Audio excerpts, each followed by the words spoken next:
کے حساب سے کہ جس طرح سیکیورٹی کمپنیوں کے ساتھ گارڈ رکھے جاتے ہیں وہ ضرور رکھیں، لیکن اس سے آگے آپ نے نہیں سوچنا، اور پاکستان کو $400 ملین دے دیں، ان کا گزارا ہو جائے گا۔ اور امریکہ کو راضی رکھنے کے لیے خواجہ آصف جو بیان دے رہا ہے افغانستان کے معاملے پہ صاف صاف کہ افغانستان ہمارا دشمن ملک ہے۔ ٹرمپ نے تو کہا نا کہ چین کی ایٹمی تنصیبات قریب ہونے کی وجہ سے بگرام ایئر بیس چاہیے۔ اب اگر آپ یہ سارے تانے بانے جوڑیں، کے پی کے آپریشن کو دیکھیں، تو وہ ڈونلڈ ٹرمپ کی فرمائش پر افغانستان سے ابھی وہ کہہ رہے ہیں 10,000 امریکی بگرام ایئر بیس پر تعینات کرنے کی اجازت دے تو $550 ملین وہ افغان طالبان کو دے دے گا، لیکن وہ انکار کہہ رہے ہیں کیونکہ چین ان سے ڈبل دے سکتا ہے۔ پھر امریکی فوج اپنے ملک میں برداشت نہیں کرتے، وہ کہتے ہیں نہیں، زبردستی کریں گے تو وہی ہوگا جو پہلے ہوا۔ اس لیے لالچ دینے کی کوشش تو ہو رہی ہے، اسٹک کیرٹ کے تسلیم کر لیں گے، آپ کو پیسے دیں گے، لیکن میرا نہیں خیال۔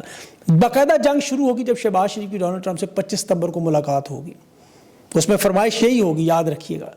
پھر یہ جنگ والا معاملہ خدا نہ خواستہ آگ بارود کا کھیل شروع ہوگا جو 2004 سے 2014 آپ دیکھتے رہے اس دہائی میں، اور امن و امان کی شدید خطرناک ترین صورتحال، اور اسے روکنے کے لیے دیکھیں مراد سے جو کہتا رہا وہ ایک ایک بات درست ثابت ہوئی۔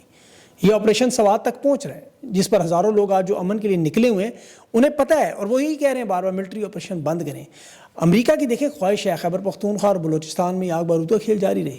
خیبر پختونخوا میں تو چلے معدنیات کی حد تک ہے، بلوچستان کی حد تک یہ معاملہ ہے کہ یہ چین کو سی پیک سمیت پاکستان میں کوئی منصوبہ کامیاب نہیں ہونے دینا چاہتے۔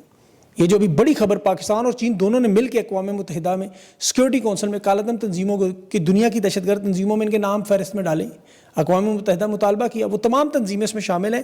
مزے کی بات جسے امریکہ نے خود دفتر خارجہ نے پچھلے ہفتے دہشت گرد تنظیمیں پاکستان اور بلوچستان میں قرار دی۔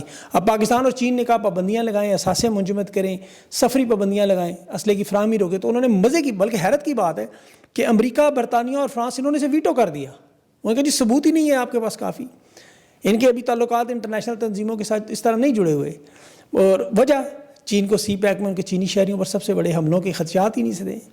اب امریکہ، برطانیہ اور فرانس اسے پاکستان کا اندرونی معاملہ قرار دے رہے، کہہ رہے ہیں جی سیاسی مقاصد کے لیے آپ استعمال کرتے ہیں۔